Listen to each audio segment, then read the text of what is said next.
Hey, what's up guys? Corey Lennox here, Berkeley alumnus and host for Piano with Corey. Today we are continuing on our journey of becoming a pianist, and let's see what our piano map has for us today.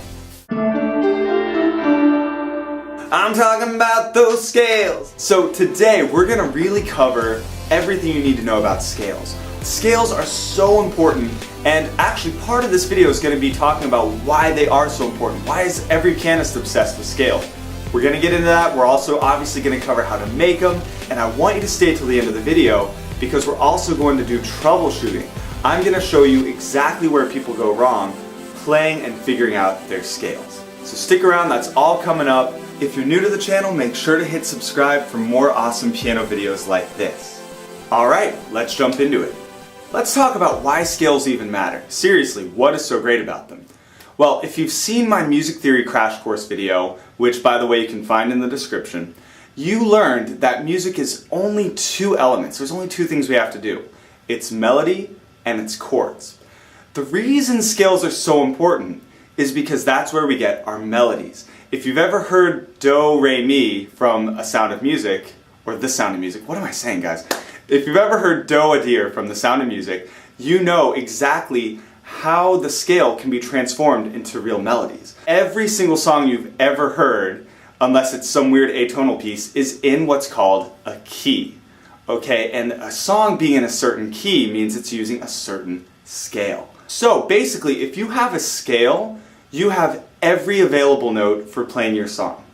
The easy thing about it is scales are only 7 notes, right? So that means that like any song you could ever want to play is within some certain set of 7 notes. It's within some scale. But it doesn't stop there, because remember how I said we have melody and we have chords? Well, the chords aren't these mythical, magical things that no human mind can understand like people seem to think. They also come from, you guessed it, scales. So if you know your scales, not only can you make melodies at will, you can also make chords. And that's going to be the next video in the series, so make sure to stick around for that chord video. Here's what you need to know. On piano, we have something called half steps and whole steps. And these are what we're going to build our scales off of. So real quick, a half step is one key to the very next key. It doesn't matter whether it's white or black, it's just every key on the piano. So this to this is a half step, this to this is a half step, there to there, there to there, and so on. So what I want you to do is to try and play all half steps. And you can just chicken peck it, don't worry about looking fancy. Just get in there, play some half steps. Now let's get into whole steps. All a whole step is it's 2 half steps. So for some reason people have a hard time with this. What I want you to do is actually pick a note and then say half, whole, right? Half, whole, half, whole. So you can see right there it switched from a white key to a black key, right? And then half whole, half whole, half whole. So if you say it out loud, you're not going to mess it up. And now to make a scale, we're going to be making something called the major scale, and all we have to do is something called the golden scale formula. Actually, most people don't call it that, I just call it that because I'm a dork, but it's whole step, half step, whole step, whole step, whole step, half step. So enough of my yammering, let me show you what on earth I'm talking about. Check this out. If I start on C, and I go up a whole step, and then another whole step, and then a half step, then whole step, whole step, whole step, half step. What I end up with is the C major scale. So now you understand scales entirely. Good job, I'll see you later. Just kidding, obviously there's a lot more to talk about. Now that formula, if you can really follow it, that is all you need to know to make more scales, but sometimes actually applying that to the piano is a little bit tricky. So what we're going to do is I'm going to give you like 2 more examples of scales, we're going to keep on going with the video, and then at the end, like at the very, very end, I will just go through and play each scale for you in order so you can see how it's done and you can just like check yourself without me rambling or whatever else. So, next scale example is we're going to do G. Okay, so G is obviously right there, and the way we do the scale is the exact same. We go whole step, half step, whole step, whole step, whole step. So here I didn't go a half step to F, I went a whole step to F sharp, and then a half step. Okay, so my G scale ended up with one sharpening. Now, a couple important things to talk about. When we did the C scale, you notice there were no sharps or flats. So after you finish a scale, you want to take a moment to take stock of what you just did, right? After I figure out C, I want to take a second and say, okay, no black keys, got it. Then after I go and do G, I want to say, okay, F sharp, got it. My G scale has an F sharp. I want you to be cognizant of what you're doing, because I don't want you to have to use that formula every time you play a scale. I want you to be able to just blast into it and know exactly what accidentals you have. Now here's an important point we have to talk about. This is actually really crucial. When I play that G scale, and I get to this black key, well, how do I know if it's F sharp or if it's G flat? It's actually a really good question because this note could be called either one of those names. So the way we figure it out is the scale always has to be the alphabet. So our alphabet goes A, B, C, D, E, F, G, right? That means when I'm playing my scale, I'm going to go G, A, B, C, D, E, F sharp, G. The alphabet is not G, A, B, C, D, E, G, G, right? If we said G flat, we'd be leaving F out of the alphabet. So I hope that makes sense to you. If you just keep the letters going in order like you learned in kindergarten, you are going to be golden. Something else you may have noticed is we only have 5 fingers, but we have a few more notes than that in our scale. So what we have to do is do what's called a cross under. Okay, so I'm going to take my thumb, and I'm going to cross it under to the next note. And on most scales, most white key scales, that happens on 3. Watch this. I'm going to play 1, 2, 3, and then instead of going to 4 or 5, I'm going to cross my thumb under. Watch that again. 1, 2, 3, cross under, keep going all the way to your pinky. Then on the way back down, we do the same thing in reverse, crossing from our thumb to 3. Alright, now last scale we'll really talk about in depth is the F scale. This one is a little bit different. Let me show you why. We start on F, then I'm going to go up a whole step, half step. Now here, obviously it'd be weird to cross my thumb under up to a black key. So for this scale, this is the only white key scale we do it for, I'm going to keep going to 4. Then I'm going to cross under, and then keep going, and end on 4 here instead of my pinky. So let me show you that again. I'm going to go F, whole, half, cross under on 4, whole, half. Now, I want to go on a little bit of a tangent here. I'm going to try and not get on my soapbox or whatever. But a lot of people starting out on piano think being able to play their scales masterfully is this big important thing. Let me say this. This is my opinion. This is a little controversial. Being able to play your scales is not actually as important as people say. Yes, it's important, but to me the importance is coming from understanding your scale, because so much of what we're going to do in terms of our melody, our chords, is built off of it, like we talked about. But actually, technically, being able to play scales at 16th notes at 160 BPM and being able to use both hands and go 4 octaves, that's not actually that important for you starting out. There's other places I would rather have you spend your time. So I've had beginners come to me who've drilled their scales, but they can't actually really play a ton of songs yet, because most songs don't just go, right? Songs are usually a lot more complicated than that. So I would rather you jump in if you're just learning piano. I want you to be able to, play your scale slowly and to be confident about what it is, but that's it. Don't worry about drilling it. Don't worry about being a virtuoso. Just keep on moving, learn some music theory, learn some songs, and cover the stuff we're going to talk about on this channel. So I hope that makes sense, and I hope this video is resonating with you so far. We just do that same golden scale formula. Whole, half, whole, half. Okay, we are cruising through this stuff. We've covered how to make scales, why they're even important, but now let's talk about troubleshooting.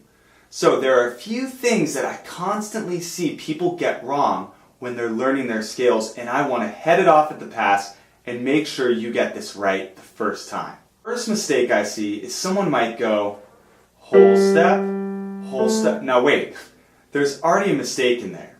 If I say whole step on my first note, whole step, that's actually a lie. I haven't stepped anywhere yet, right? So the first thing we gotta do is start somewhere, right? We start our scale with our first note, and then we can start taking steps, like starting note, then a whole step, half step, whatever else.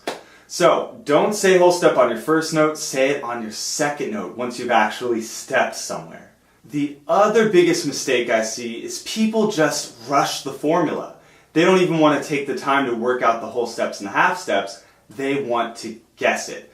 So they might do something like, okay, starting note, whole step, was that it? And I'm like, you abandoned like your whole steps and your half steps halfway through that. You don't want to just guess. You don't want to be like, whole step, and just start guessing.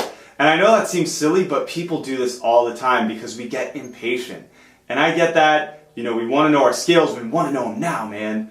We got to take a moment to say whole step, half step, and go through the whole formula really deliberately. And if you can go through that deliberately, you can play any scale on the piano. It's the same formula, just starting on whatever key you choose. This brings us to your action step for the video. What I want you to do at home is make sure you play each white key scale. So don't worry about the scales that start on a black key, but I want to make sure you do every scale starting on a white key that you possibly can. So if you liked this video, be sure to subscribe to the channel, share it with a friend, drop a like on it, drop a comment, and I think that's about it. That's all I can ask you for. So until next time, this is Corey Lennox for Piano with Corey. Piano on. Okay, if you've made it this far, we're going to just blast through some scales just so you can double check your work at home. So C, we already talked about. You start on C, cross over on 3, all white keys. Okay, let's go up. We're going to do all the white key scales first. So now we're going to go to D. And for this one, we're going to do F sharp, C sharp. Okay, now let's go up to E, and this one has E, F sharp, G sharp, A, B, C sharp, D sharp, E. And so far we've always been crossing under on 3. Now let's go to the F scale. This is the different one. We're going to cross under on 4. F, G, A, B flat, C, D, E, F. Okay? Now we're going to go to G. Cross under on 3 again. F sharp at the top. Okay, now we're going to go to A. We get C sharp, F sharp, G sharp, A. Okay, last white key scale is B. C sharp, D sharp, E, F sharp, G sharp, A sharp, B.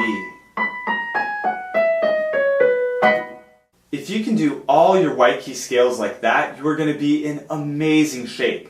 But I know some of y'all out there are intense and you want to do black key scales too. These black key scales are way more high octane, so unless you're intermediate or advanced, I wouldn't recommend trying these yet.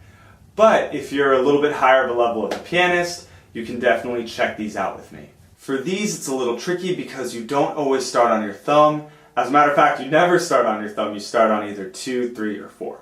So, key of C sharp, this will be the first black key scale we do.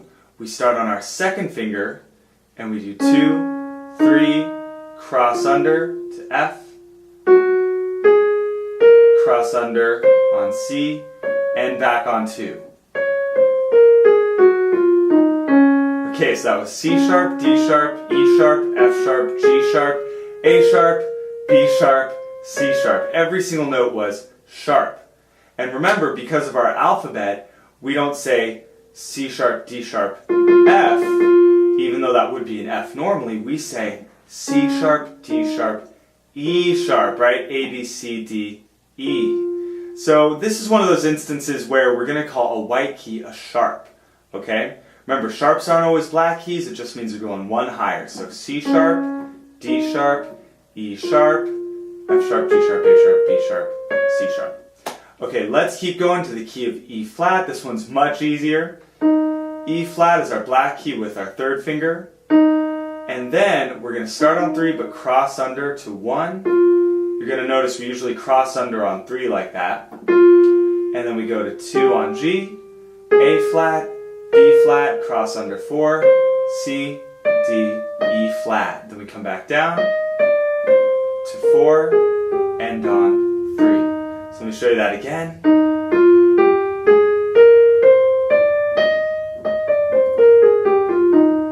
Okay, now the key of F sharp right here, or G flat, however you want to think about it. So what we're going to do is F sharp, G sharp, A sharp, B, C sharp, D sharp, E sharp, F. And you'll notice I crossed under 4 right here, then crossed under 3 right here. Ended on 2, and then we come back down to 3, cross to 4, end on 2. Okay, now we're going to go to A flat, and this one starts on 3, 4, then we cross under to C, D flat, E flat, cross under 3, F, G, A flat. Okay, so A flat, B flat, C, D flat, E flat, F, G, A flat. Okay, last one, we're going to go to B flat, and this starts on our 4th finger on B flat, cross under to 1 on C, 2 on D, 3 on E flat, 1 on F, 2, 3, end on 4 on B flat. So we start on 4, cross under 3, go to B flat, and there's 2 flats which are B flat and E flat.